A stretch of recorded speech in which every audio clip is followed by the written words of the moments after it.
Vamos a dar inicio formalmente al primer módulo, que es la parte cardiovascular. Y voy a partir con esta descripción de lo que es la sangre. La sangre no es solo un líquido, es un tejido. Mucha gente se sorprende cuando hago esta definición. Un tejido que está formado por una parte líquida, pero también por una parte celular. Las personas adultas tenemos cerca de 5 litros de sangre, y la función que tiene la sangre, como se menciona ahí, es un elemento de transporte que recoge desechos metabólicos, pero también distribuye nutrientes. Y los nutrientes son obviamente algunos derivados de la alimentación, como son grasas, proteínas, carbohidratos. En la sangre se transporta el oxígeno, el anhídrido carbónico. También es el medio donde encontramos una serie de mensajeros de tipo endocrino que permiten la comunicación celular, y también es una fuente de agua, minerales y vitaminas.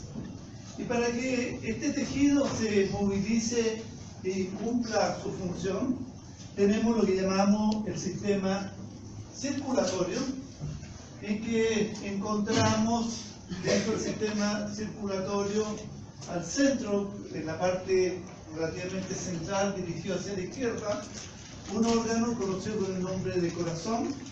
Pero el sistema circulatorio también lo componen estos tubos en rojo que llamamos arterias, y estos otros tubos que denominamos venas, y que dependiendo del grado de oxigenación hablamos fundamentalmente de arterias, y cuando tiene menos oxígeno, venas.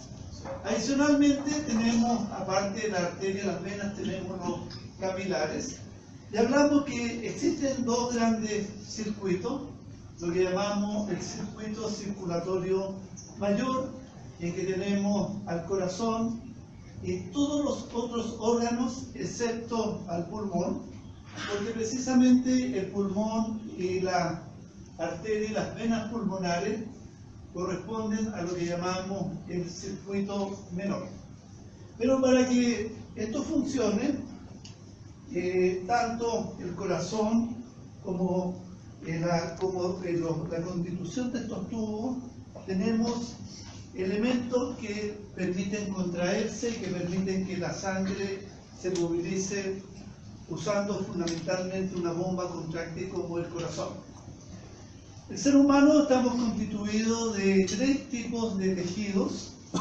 El primero es lo que conocemos como el tejido muscular cardíaco, es único, es decir, solamente tenemos músculo cardíaco en el corazón.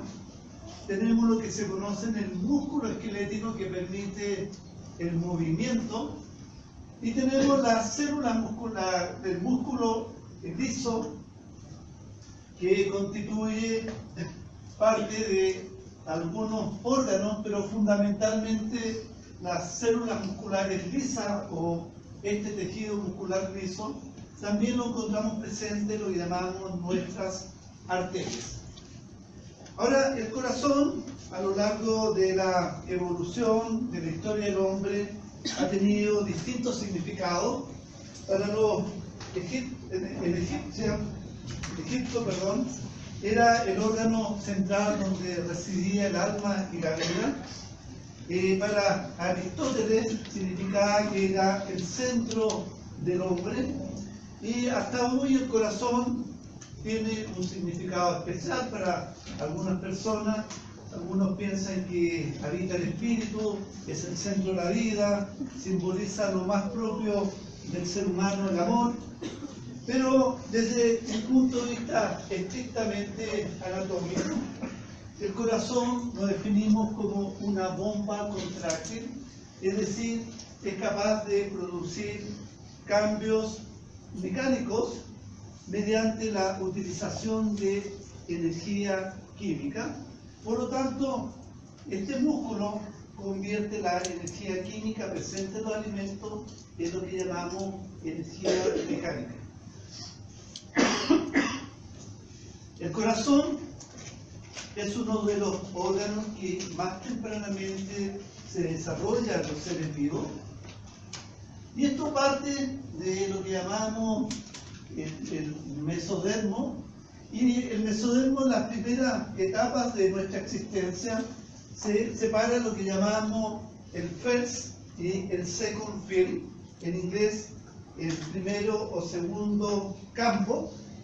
Y como ustedes pueden ver, en esta etapa muy primitiva del desarrollo, va a dar orígenes, dependiendo si acaso viene del primero o del segundo campo, va a dar orígenes a algunas estructuras que después vamos a reconocer en el corazón adulto.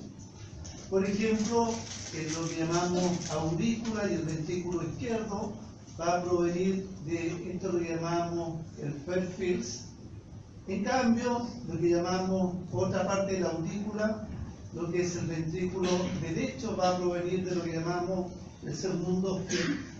Y ya tempranamente, en el ser humano, cerca del día 15, vamos a encontrar presente esta estructura que ya tempranamente funciona como un corazón, es decir, es capaz de bombear sangre. Y la primera estructura que reconocemos después que estas células se han proliferado y han especializado es encontrar estos dos tubos. Esto lo llamamos nuevamente el first field en rojo, el segundo field en azul. Es un corazón primitivo que en el ser humano ya en el día 15 se encuentra formado y funcionando. Posteriormente, prácticamente pasan 5 días de existencia del ser humano y vemos que este tubo se reorganiza para comenzar a formar lo que llamamos la cavidad ventricular y lo que llamamos la cavidad auricular. Posteriormente, después de 8 días de los 20, ya encontramos que existe una clara separación de lo que llamamos el ventrículo izquierdo, ventrículo derecho. Sin embargo, aún la aurícula permanece como un solo elemento, no se ha separado lo que es aurícula izquierda-derecha, y eso se logra después de 4 días. Aproximadamente un mes después de la gestación, ya somos capaces de reconocer un corazón como el que tenemos, en que identificamos los ventrículos izquierdo-derecho, las aurículas izquierda-derecha, y por lo tanto es un órgano que tempranamente lo asociamos a la vida. De hecho, cuando una mujer se embaraza, lo primero que el ginecólogo le pide es que se saque una muestra de sangre para saber si acaso los niveles de lo que llamamos la hormona del embarazo está aumentado, pero inmediatamente que le pide es que se haga una ecografía. ¿Para qué se hace la ecografía? ¿Cuál es la razón? ¿Cuál es la razón de hacerse una ecografía tan tempranamente? ¿Alguna idea? ¿Alguna idea? Una. Para saber dónde está implantado este nuevo ser vivo. Porque si bien es cierto, obviamente no podemos ver un gran desarrollo en ningún órgano en especial, el corazón nos sirve para delatar dónde se implantó, porque se espera, ¿no es cierto?, que este cigoto fecundado esté fundamentalmente implantado en el útero, pero hay veces que se implanta en otros lugares. Por lo tanto, el médico quiere saber cómo este caso está implantado, dónde está, y para eso este corazón tan primitivo late aproximadamente 200 veces por minuto. Por lo tanto, late una frecuencia mucho más alta de la que nosotros tenemos como adultos, que es normalmente entre 60 a 70. Por lo tanto, entonces, a partir de este mesodermo o célula mesodérmica inicial, o stem cell, como la conocemos, es capaz de ir derivando o especializándose a distintos tipos celulares que los vamos a encontrar anatómicamente en ciertos lugares del corazón. Y por eso vamos a hablar que existen cardiomiocitos que integran el ventrículo izquierdo. Y cuando estudiamos su potencial de acción, tiene esta característica.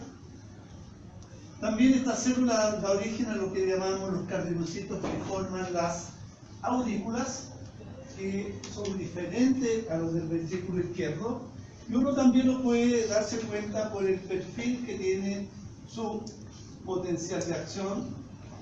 Aquellos cardiomiocitos que provienen del segundo second heart field dan origen a lo que llamamos, algunos dan origen a los cardiomiocitos del ventrículo derecho, que tienen este perfil de acción, de potencial de acción.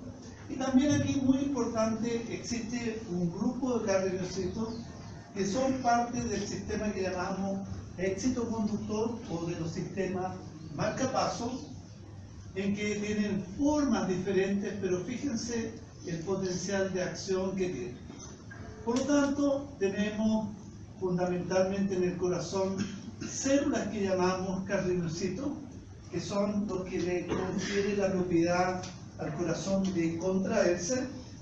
El corazón se contrae en forma espontánea, no necesitamos pensar para que nuestro corazón se contraiga, pero no son las únicas células presentes en el corazón, y por eso hablamos del término de tejido cardíaco, para mencionar que es un órgano que está compuesto por diferentes células, siendo las más importantes los cardiomiocitos. Sin embargo, tenemos lo que dan origen a lo que llamamos las células musculares que conforman la aorta. Tenemos lo que se llaman los fibroblastos cardíacos, las células que revisten lo que llamamos el endotelio coronario y células musculares coronarias. Por lo tanto, el corazón es un mosaico de células, y lo que llama más poderosamente la atención que los cardiomiocitos, siendo los protagonistas centrales en la función de este órgano, solamente representan un tercio de la población total del corazón. Por lo tanto, de 100 células cardíacas, 30 son cardiomiocitos.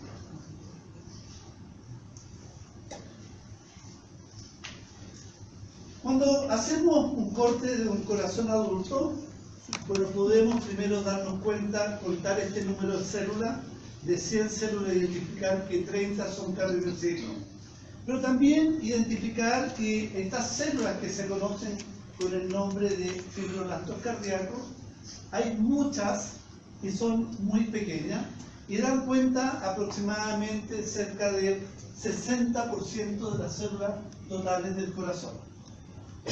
Cuando hacemos un corte del tejido cardíaco, somos capaces de identificar que en la pared del corazón, primero, es terriblemente irrigada, y vamos a encontrar lo que llamamos arterias coronarias, que se caracterizan porque en su lumen obviamente circula la sangre. La primera capa es lo que llamamos una monocapa de células endoteliales, y posteriormente esto que estoy mostrando acá corresponde a lo que llamamos la capa de células que forman músculo liso vascular. Por lo tanto, estos son miocitos diferentes de los cardiomiocitos. Estas son células musculares lisas que forman la arteria. Y adicionalmente, aparte de la arteria, aquí se muestra lo que llamamos un capilar cardíaco, en lo cual solamente apreciamos una monocapa de célula endotelial, y aparte de esa monocapa, este endotelio o capilar endotelial carece de lo que llamamos la arteria células musculares lisas. Por lo tanto, un capilar cardíaco no se contrae ni se dilata, a diferencia de lo que ocurre con las arterias coronarias. Las arterias coronarias cumplen un rol vital porque uno de los órganos que más recibe sangre, paradojalmente, es el propio corazón. El corazón expulsa la sangre del ventrículo izquierdo por la aorta hacia el resto del organismo, pero en la pared de la aorta, ya vamos a ver con más detalle, nacen lo que llamamos las arterias coronarias. Lo otro que llama la atención que el corazón tiene que tener, es un órgano que tiene que tener una cierta rigidez, pero a su vez una cierta flexibilidad, porque cuando se contrae lo que llamamos el sístole, se contrae fuertemente para expulsar la sangre, pero el caso opuesto en la relajación es lo que llamamos el diástole. Por lo tanto, tener esta posibilidad de tener un órgano elástico es fundamental para la función de este órgano. Pero tampoco puede ser un órgano que cuando se contrae se colapse, y por eso vamos a observar que el tejido cardíaco tiene lo que llamamos esta matriz extracelular cardíaca, que es esto como medio difuso, en blanco con puntos, y que adicionalmente somos capaces de identificar estos cordones que corresponden a lo que llamamos hebras de colágeno. Y fíjense que estas hebras de colágeno rodean a los cardiomiocitos, rodean a las arterias, rodean a los endotelios, a los capilares coronarios, pero aparte de rodearlos para mantener una cierta integridad, lo otro que hacen es que los interconectan. Y esto es muy importante porque este órgano tiene que funcionar de una forma relativamente armónica. Y cuando hacemos un corte del corazón, la primera sorpresa que nos llevamos es que muchas veces pensamos que el corazón es un órgano simétrico, lo acostumbramos a dibujar de esta forma, y decimos tenemos dos ventrículos, dos aurículas. Eso es una representación inexacta, porque en realidad el 90% de la masa total del corazón es ventrículo izquierdo, solamente el 9% de la masa total del corazón es ventrículo derecho, y menos del 1% lo representan las aurículas. Por lo tanto, eso que sean 4 cavidades simétricas, normalmente los textos se equivocan, no corresponde a lo que uno ve en la realidad. Y aquí, este no es un dibujo, como ustedes pueden ver, real, pero lo que muestra es esto es lo que conocemos como el ventrículo izquierdo. Fíjense que se ven unas paredes muy gruesas. Esto lo llamamos la pared libre del ventrículo izquierdo. Esto es la pared libre del ventrículo derecho. Y esto que comunica que es una pared que pertenece tanto al ventrículo izquierdo como derecho, se conoce con el nombre de septum. Adicionalmente, por lo tanto, por aquí arriba deberían estar las aurículas, y cuando hacemos un corte transversal, aquí y lo hacemos en la zona media del corazón, no se ven las aurículas porque están más abajo, como en esta zona. Esto es el ventrículo izquierdo, este es el ventrículo derecho, y esto es lo que conocemos con el nombre de las papilas. Por lo tanto, el corazón en realidad está formado por dos bombas, lo que llamamos la bomba que funciona derecha, la bomba izquierda, pero adicionalmente, como ustedes pueden ver, la irrigación del corazón es profusa. Aquí está la aorta, este es lo que llamamos la base de la aorta, salen lo que llamamos las arterias coronarias. Esta es la arteria izquierda coronaria descendente. Aquí hay otra arteria, y fíjense que el corazón, por lo tanto, es profusamente irrigado en sus paredes. Y la única parte, obviamente, donde está irrigado, esto en las paredes. Y esto es el lumen por donde circula la sangre que se va a expulsar, que es diferente de la sangre que está contenida dentro de las paredes.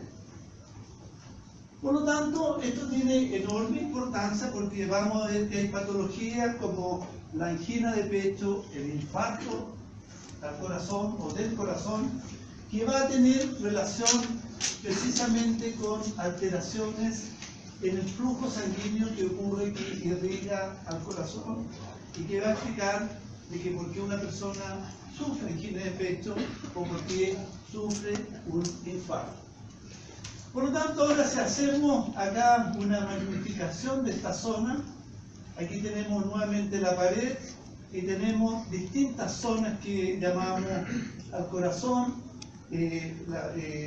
lo llamamos el subendocardio, el endocardio, pero lo que llama más poderosamente la atención que las paredes están compuestos de esta célula conocida como el nombre de cardiomiocito. Es una célula muy especializada, es lo que llamamos terminalmente diferenciada, que se caracteriza porque tiene uno o dos núcleos. Esto es una característica especial de los cardiomiocitos. 60% de los cardiomiocitos tienen dos núcleos que son funcionales, y en su citosol apreciamos que no es como fuera algo líquido, sino que algo terriblemente estructurado, porque encontramos estos haces, o lo que llamamos fibras musculares. Estas fibras tienen una unidad básica esencial que conocemos con el nombre de sarcómero. Sarcómero es la unidad funcional mínima para que da cuenta del fenómeno de contracción muscular. Por lo tanto, aquí tenemos un sarcómero, 2, 3, 4. Tenemos, por lo tanto, hablamos 4 sarcómeros que están en serie, pero aparte de tener sarcómeros en serie, tenemos sarcómeros que están en paralelo. Tal vez la imagen más representativa de lo que es imaginarse un cardiomiocito es un paquete de tallarines, en que vemos que cada hebra de tallarín representaría una serie de sarcómeros en serie, pero también los otros tallarines representarían lo que llamamos sarcómeros en paralelo. Por lo tanto, el interior del cardiomiocito está lleno de sarcómeros, y lo más interesante es que todos estos sarcómeros están interconectados entre sí, porque cuando este cardiomiocito se contrae, lo hace al unísono, todo junto. Por lo tanto, eso es lo que apreciamos. Lo segundo que llama la atención, aquí tenemos, esto es un capilar coronario. Aquí va pasando un glóbulo rojo, ustedes pueden ver, está muy próximo a la membrana plasmática, pero algo que llama poderosamente también la atención en los cardiomiocitos es el abundante contenido en mitocondrias. Y como ustedes pueden ver, hay mitocondrias que están ordenadas, están en una ubicación especial. ¿Por qué están en esta ubicación? Porque precisamente allí es donde hay más acceso al oxígeno, ¿no es cierto? El glóbulo rojo cede el oxígeno y la mitocondria va a utilizar este oxígeno para fundamentalmente la producción de energía. Adicionalmente, somos capaces de detectar estos glicógenos, por lo tanto tenemos también reservorios de energía mínima, como lo ocurre en, ¿no es cierto?, en otros músculos y en el hígado. Es una fuente de almacenamiento de glucosa. Pero también lo que llama mucho la atención es que la membrana plasmática no es como lisa, sino que forma una red de tubos que se invagina hacia el interior, y por lo tanto lo que vemos es esta red.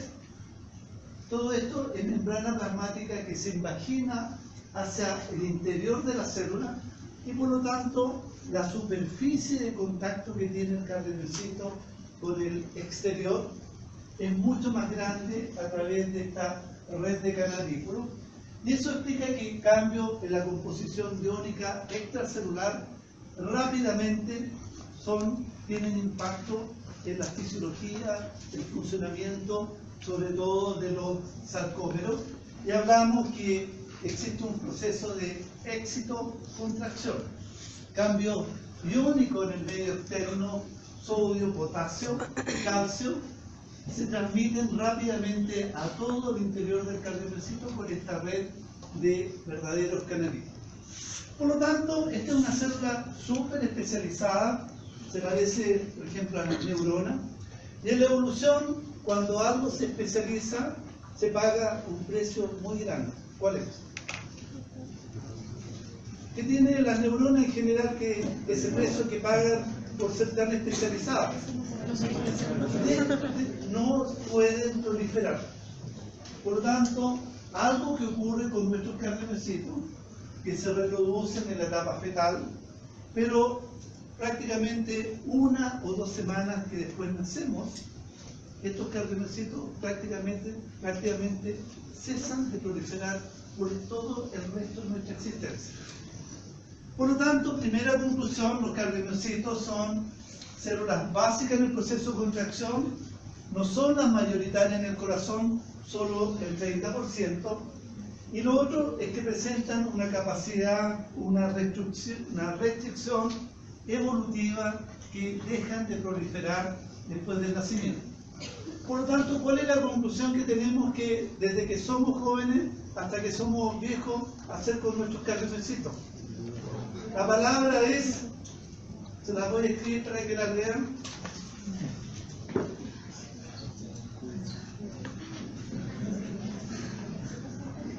Cuidarlos. Una vez que los cardiomiocitos se van, no vuelven. Por lo tanto, por ejemplo, hay aquellas personas que les encanta fumar. Sabemos que particularmente el cigarrillo produce alteraciones en el sistema cardiovascular. El corazón es un órgano que paga un alto precio. Y por eso cuando uno va a un cardiólogo le llena una encuesta que la hace mentalmente, o a veces a la persona le dice, mira, voy a hacer una encuesta y voy a estimar tu riesgo. La primera pregunta que le hace es acaso uno tiene un pariente directo, padre, madre, hermano que tenga algún problema cardíaco. Si la respuesta es sí, una cruz. Esto significa que esta es una enfermedad normalmente que se heredan, lo mismo que ocurre con el cáncer. Normalmente existe un fuerte componente hereditario. Lo segundo que te preguntan, aparte de la herencia, ¿cuáles son tus hábitos conductuales? Primero, haz ejercicio. Y cuando digo hace ejercicio, camina. No es que sea un maratonista ni nada por el especial. Le preguntan, ¿fuma? Le preguntan, ¿cómo se alimenta? ¿Le gusta la comida chatarra o le gusta la comida sana? Por lo tanto, en base a una serie de preguntas, uno puede calcular lo que llamamos el riesgo cardiovascular. Y cuando uno fuma, ese riesgo cardiovascular aumenta varias veces. Pero bueno, volvamos a nuestro cardiomiocito, ya les dije cómo estaba compuesto. Y cuando analizamos esto que se conoce como en azul el potencial de acción, es decir, son los cambios en el potencial de membrana que se produce, vemos que esto ocurre prácticamente unos pocos milisegundos, pero una vez que se han producido estos cambios de polarización y repolarización, lo primero que vemos es que se produce un abrupto aumento del calcio, pero que es transitorio. Esto no ocurre más allá de 200 milisegundos, porque el calcio comienza inmediatamente a descender.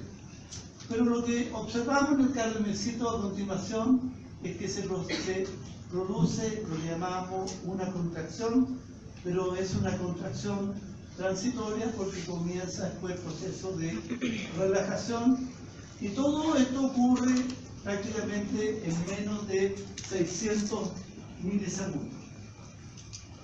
Ahora, ¿por qué ocurre esto? Porque aquí tenemos nuevamente mostrado de otra manera el potencial de acción. Se produce un cambio en la polaridad de la membrana porque fluyen iones, entra sodio del extracelular hacia el interior. Esto hace que ingrese calcio.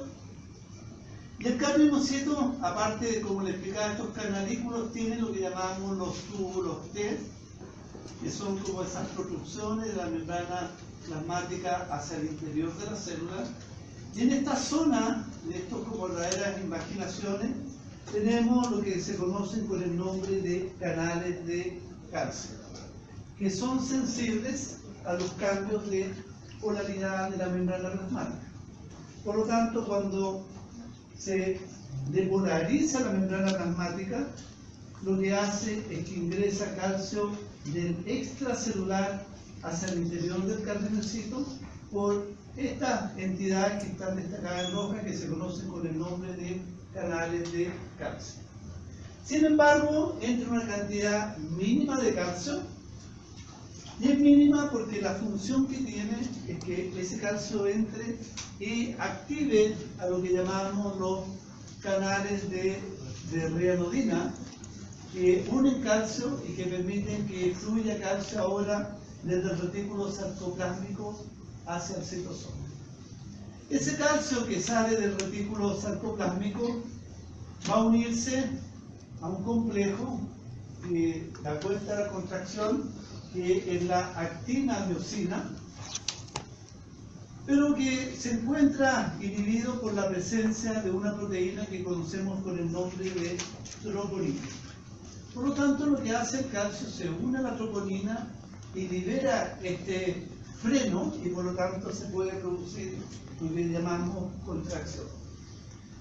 Y así funciona, ¿no es cierto? Esto es el sistema éxito-conductor, es decir, tenemos una red de cardiomiocitos que están interconectados, que son capaces de transmitir ese impulso eléctrico a través fundamentalmente de la aurícula, va por el septum, llegan a las paredes de ambos ventrículos, pero ese cambio en el impulso eléctrico se manifiesta en lo que llamamos un cambio en la contracción y relajación, y de hecho cada una de estas cuatro cavidades funciona en forma independiente, automática, pero sincronizada.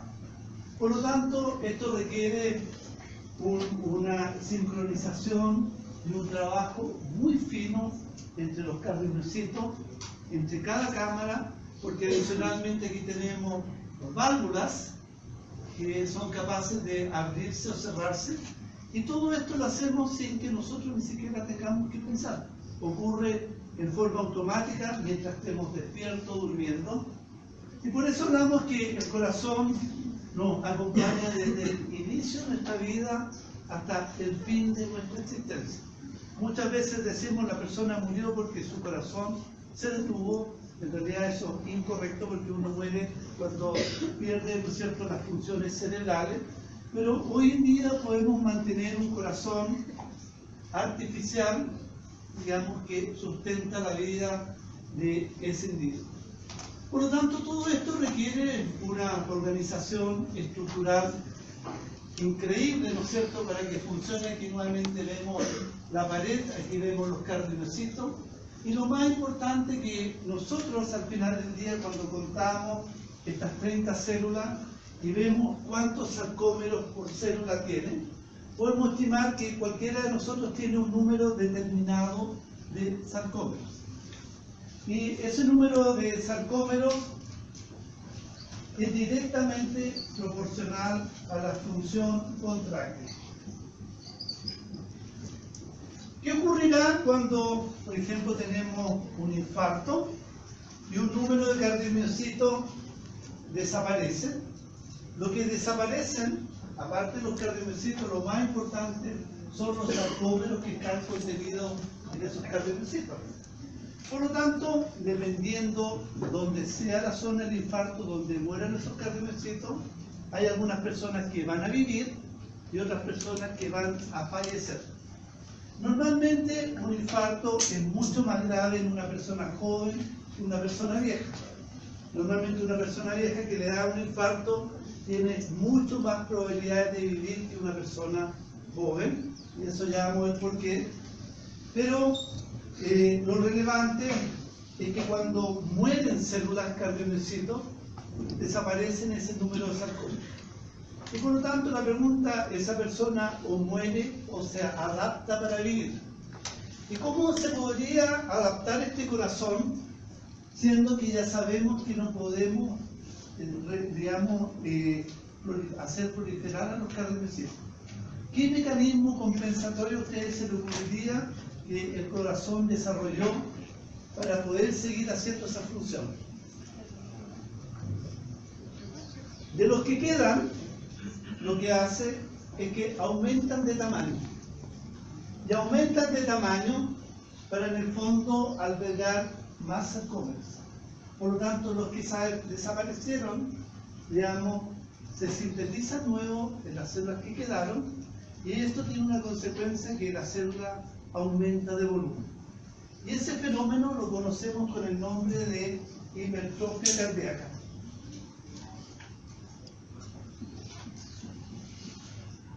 Me acompaña mucho el pulmón, pero aquí dice hipertrofia cardíaca. Por lo tanto, cada vez que nuestro corazón se vea enfrentado a una demanda fisiológica o patológica mayor de trabajo, esto quiere decir contraerse, y existen situaciones fisiológicas, como por ejemplo el embarazo. Una mujer se embaraza, ya no solamente tiene que hacer circular los 5 litros de sangre de ella, sino que también le tiene que suministrar, ¿no es cierto?, al feto a través de la placenta, tiene que oxigenarse. Una persona que hace ejercicio, esto significa una mayor demanda de trabajo, y el corazón, vamos a ver, esas personas crece de tamaño incompleto.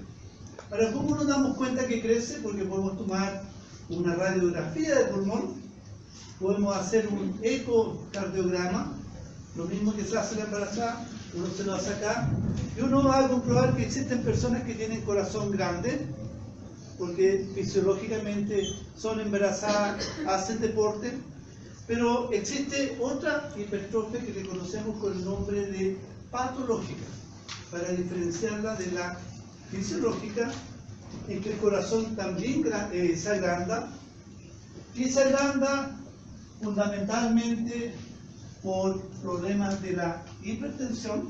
Cuando somos hipertensos, el corazón crece de tamaño. Cuando una persona ha experimentado un infarto, una persona cuando tiene arritmias. Por lo tanto, casi todas las patologías que conocemos del corazón, la primera manifestación que nosotros observamos, por lo tanto, es un corazón más grande. Y hoy en día nos imaginamos que este corazón más grande es como la luz del semáforo. Nosotros tenemos luz verde, amarilla, roja. Y cuando uno va al cardiólogo y la persona, aparte de hacerle la encuesta, lo examina, toma una imagen del corazón y tiene el corazón grande, tiene dos posibilidades. O es una persona generosa, ¿no es cierto? O una persona, ¿no es cierto?, está embarazada, es una persona que hace ejercicio o está enferma. Y el médico es la luz amarilla del semáforo, porque le indica que el corazón está experimentando algún tipo de estrés.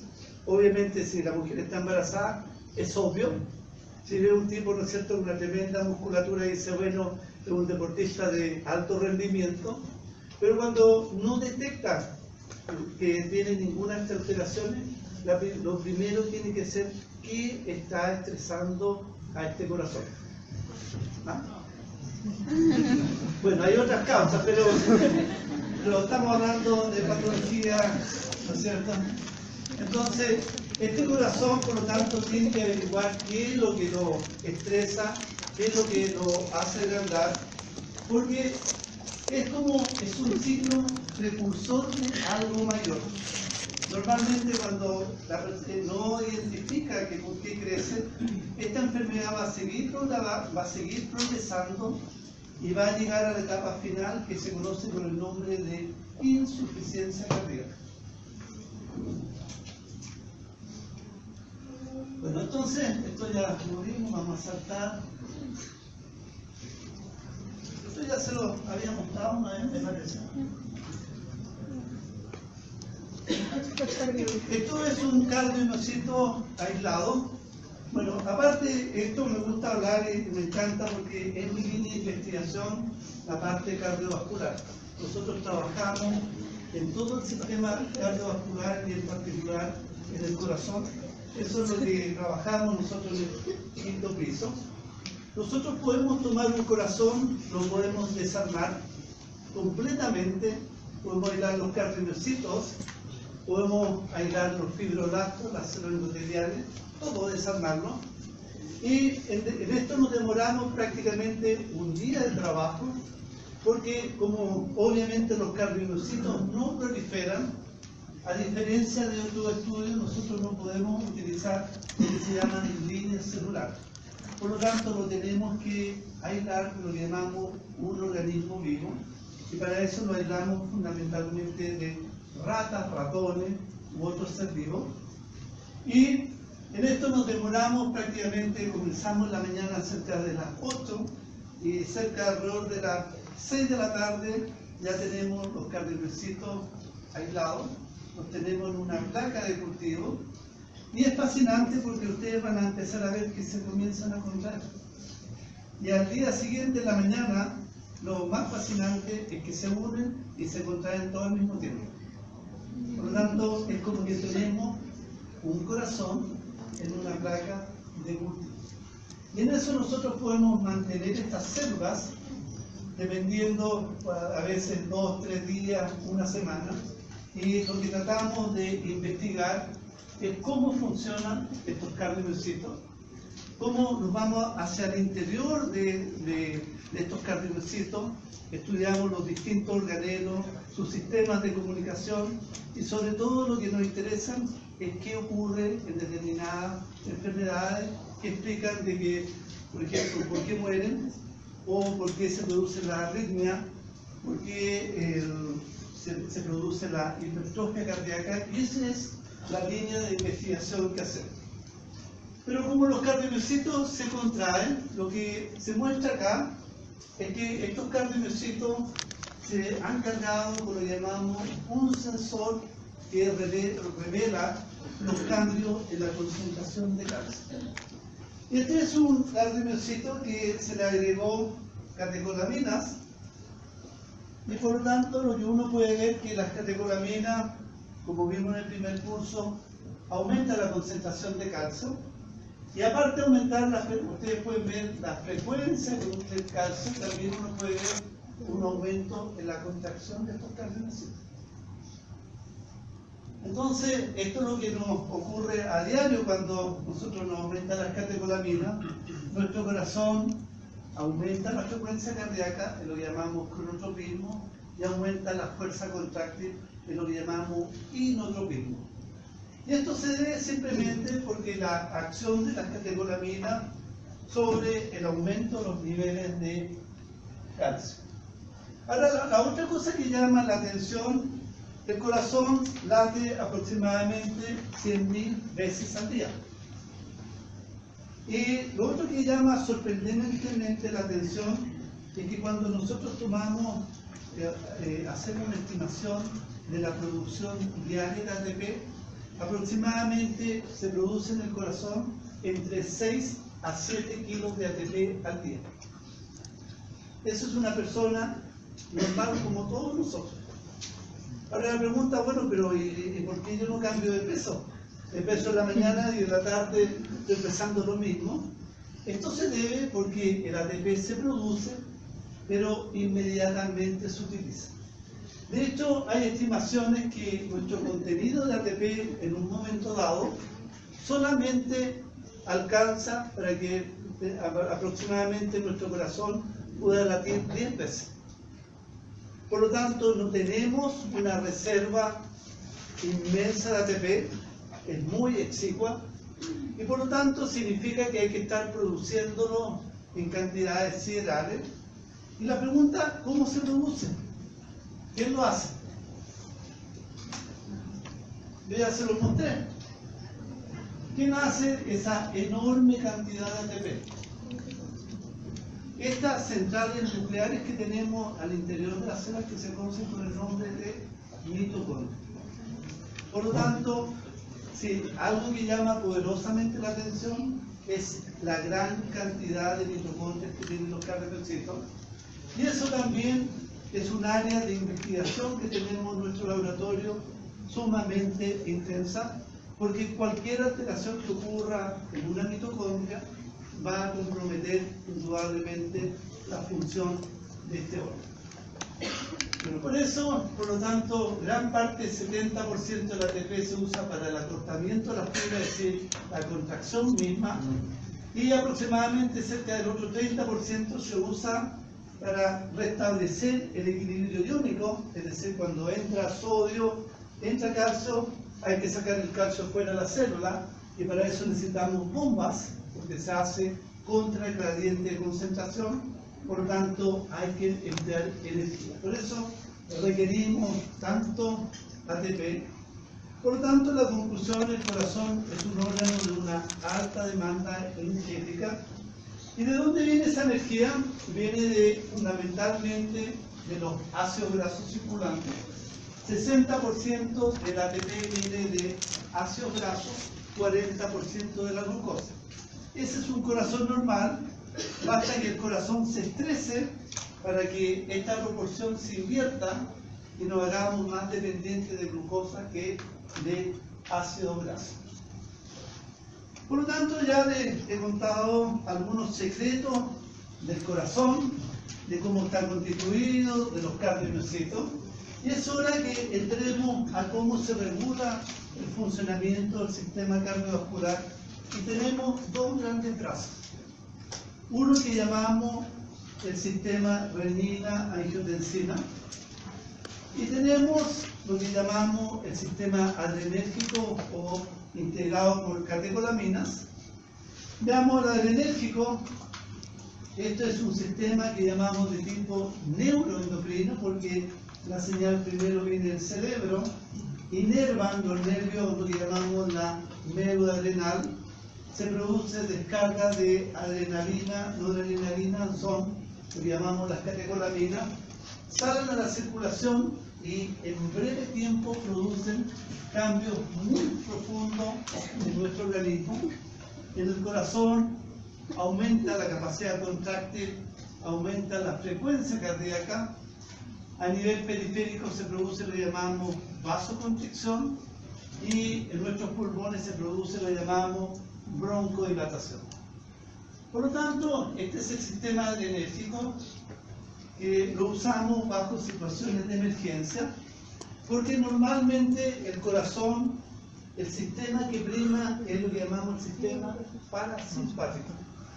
Siempre nuestro corazón anda como frenado, siempre la frecuencia cardíaca está más baja, y esto se debe a la influencia del sistema parasimpático.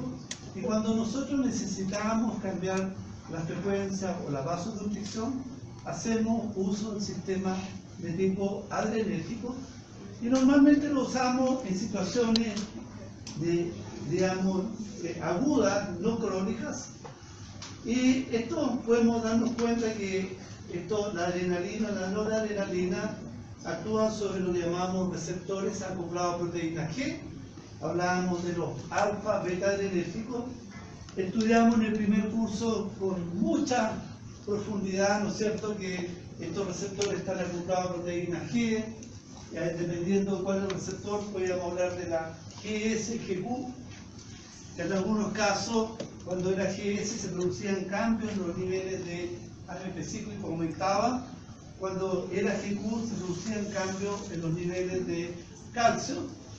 Bueno, y esos mismos sistemas explican de que por qué se produce vasoconstricción, por qué en el corazón se producen cambios de excitabilidad, conductividad, contractilidad.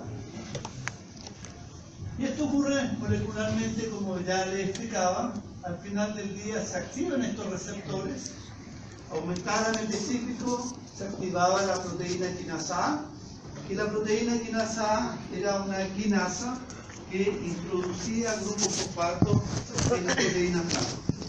Dependiendo de cuál era la proteína fosforilada, era la consecuencia que tenía. Y aquí se muestran tres la fosforilación sobre el canal receptor de adrenalina hace que este receptor, ¿qué le ocurrió?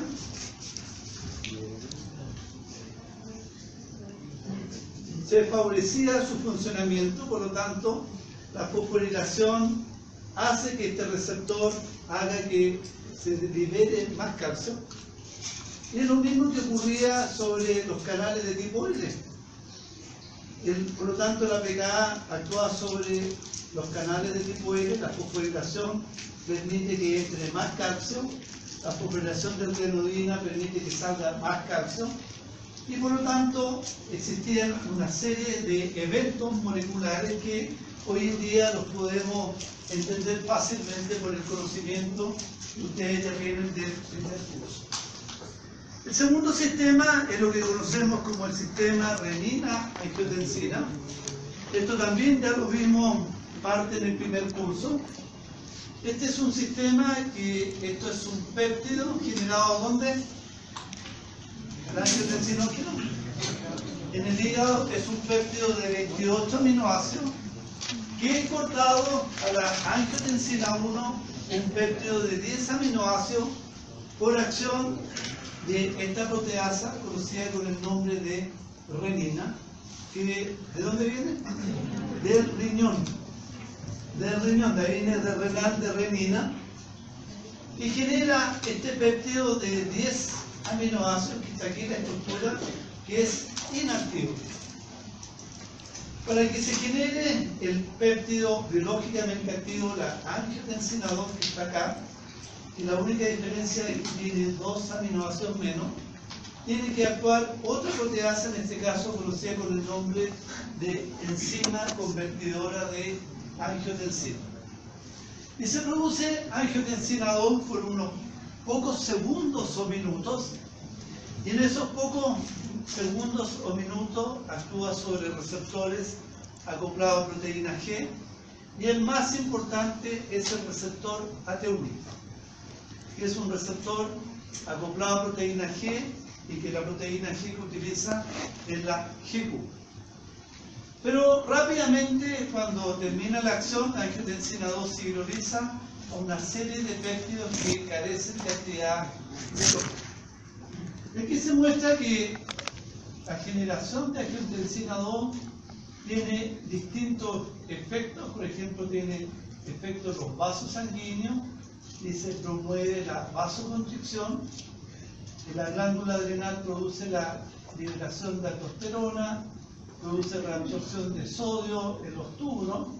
Por lo tanto, en realidad, lo que la angiotensina 2 lo que favorece es una acción en general vasopresora y también incrementa el funcionamiento del corazón.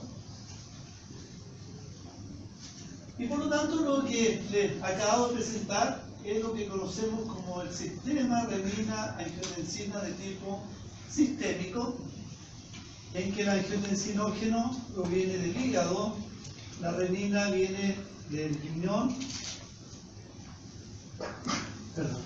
la ECA viene del pulmón, pero lo que hemos descubierto es que existen múltiples sistemas renina-angiotensina.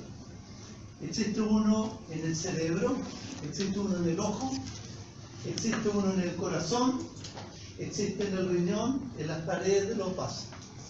A este le llamamos de tipo sistémico, al otro los conocemos con el nombre de locales, pero tenemos unos que se llaman 100% locales, como ocurre en todos los órganos que le mencioné, excepto en el corazón y en el vaso, porque en el corazón y en el vaso todos estos elementos se pueden producir excepto la renina. Fíjense que aquí en el vaso dice renina, quiere decir que no lo produce localmente. En el corazón se produce angiotensinógeno, ECA, tiene la T1, pero no produce renina. Y la pregunta, ¿de dónde obtiene la renina? La obtiene desde la circulación. Por lo tanto, esta renina que está circulando, de origen sistémico, producida por el riñón, el vaso y el corazón la toman, y gracias a eso son capaces de producir en forma local angiotensina 2. Por lo tanto, cuando nosotros en un órgano detectamos angiotensina 2, nos tenemos que hacer la pregunta: ¿es angiotensina 2 que proviene de producción endocrina o proviene de producción local o mixta? Y lo que sabemos que esta endocrina cumple un rol fundamental en lo que es la contracción del músculo, corazón, vaso sanguíneo, participa en la reabsorción de sodio en el riñón y estimula la secreción de aldosterona. Sin embargo, esta otra angiotensina producida en forma local va a favorecer la producción que llamamos de la matriz extracelular. ¿Se acuerdan lo que era la matriz? Era, ¿no es cierto?, lo que producía todo lo que está entre medio de los cardiocitos, ¿no es cierto?, está las fibras de colágeno, son matriz extracelular, y todos estos elementos son producidos por lo que llamamos los fibroblastos. Por lo tanto, lo que hace la angiotensina 2 para la autocrina es que estimula a los fibroblastos cardíacos para que produzcan, ¿no es cierto?, matriz extracelular. Y un problema, ¿no es cierto?, vamos a observar que los hipertensos, una de las características que tienen es que este sistema se encuentra crónicamente activado, por lo tanto, los niveles de angiotensina 2 están siempre altos. Y una de las principales consecuencias que tienen los hipertensos es que su corazón se vuelve un corazón que llamamos fibrótico. Es decir, es un corazón que acumula colágeno, y cuando el colágeno se acumula, uno está ordenadito, pero cuando se acumula lo hace esta vez en forma desordenada, y el colágeno actúa como un verdadero cable aislante, y lo que produce, como al tener los cardiocitos aislados, favorece el desarrollo de lo que llamamos las arritmias. Por lo tanto, los hipertensos, producto de los niveles elevados de angiotensina 2 en forma crónica, van a elevar la presión sanguínea por efecto de la angiotensina 2, pero se van a producir otros efectos, como por ejemplo estimular los fibroblastos para que produzcan matriz extracelular, produzcan mayor colágeno. Eso se conoce con el nombre de fibrosis, y esas personas van a ser mucho más susceptibles de hacer arritmias. Bueno, esa angiotensina 2 actuando sobre el fibroblasto, sin embargo, cuando actúan sobre los cardiomiocitos, hacen que estos cardiomiocitos se agranden, que lo llamamos la hipertrofia. Por lo tanto, el responsable de la hipertrofia cardíaca es la acción de la angiotensina 2 sobre los cardiomiocitos, porque experimentan aumento en el número de sarcómeros y hacen que se agranden de tamaño. Ahora, ¿cómo actúa la angiotensina 2? Se libera a la circulación un receptor acopado a proteína G, GQ, se produce lo que llamamos el triptón, diacilglicerol IP3, el receptor de IP3 acopado a su receptor, salía calcio y se producían muchas acciones, una de ellas activar a la proteína quinasa C. Por lo tanto, todo lo que le he estado relatando de las acciones de la angiotensina 2 en el fibroblasto o en el cardiomiocito, lo hace de esta manera. Por lo tanto, resumiendo, este sistema renina-angiotensina que llamamos tradicional o canónico, porque genera angiotensina 2 por unos pocos segundos o minutos transitoriamente. Esto produce efectos normalmente agudos, cerebro, corazón, vasos, pero el problema está en que cuando este sistema se desregula no lo hace en forma aguda. Quiere decir que la angiotensina 2 no está elevada por unos pocos segundos, sino que en algunas personas está elevado cada 24 horas. Por lo tanto, hace que todos estos órganos experimenten en forma crónica la acción de la angiotensina 2. ¿Cómo termina la acción de la angiotensina 2? Por otras proteasas que hacen que disminuyan los niveles de angiotensina 2 activa. Pero ¿qué hemos descubierto los últimos años? Es que existe una imagen especular a este sistema. Si este sistema les contaba que es necesario en forma aguda, pero que es muy deleterio en forma crónica, se ha descubierto, tanto en investigaciones de otros grupos como de nosotros, que existe la imagen especular que hace exactamente lo contrario. Por lo tanto, se genera a partir de la angiotensina 1, se genera otro péptido conocido como angiotensina 1,7. Y esta angiotensina 1,7, si la angiotensina 2 producía vasoconstricción, la angiotensina 1,7 produce vasodilatación. Y nuevamente lo hace no solamente los vasos, actúa en el corazón, en muchos órganos blancos de la angiotensina 2, y por lo tanto existe como un verdadero yin-yang, en que por un lado tendríamos la angiotensina 2 y en forma antagónica tendríamos a la angiotensina 1,7. El receptor sobre el cual actúa la angiotensina 1,7 se conoce con el nombre de receptor MAS. Y en cambio la angiotensina 2 actúa sobre el AT1. El receptor MAS también es un receptor acoplado a proteína G. Bueno, esto era lo que sabíamos hasta unos años, y de hecho cuando una persona es hipertensa en Chile, hoy en día uno de los principales medicamentos que usamos son lo que se conocen como los inhibidores de la enzima convertidora. Es decir, inhibimos esta enzima. Si inhibimos esta enzima, ¿qué es lo que va a ocurrir? No se produce angiotensina 2. Por lo tanto, esos son los medicamentos, por ejemplo, enalapril, captopril, todos los PRIL tienen como principal efecto la inhibición de esta enzima. Si inhibimos esta enzima, no se produce angiotensina 2 y por lo tanto todos esos efectos explican que por qué baja la presión, por qué no se producen los daños al corazón que mencionábamos. Pero lo que se ha descubierto posteriormente que la industria farmacéutica los diseñó con ese objetivo, fíjense que la ECA participa también en la degradación de la ANGI-1,7. Por lo tanto, cuando inhibimos acá, impedimos la formación de ANGIO2, pero ¿qué favorecemos?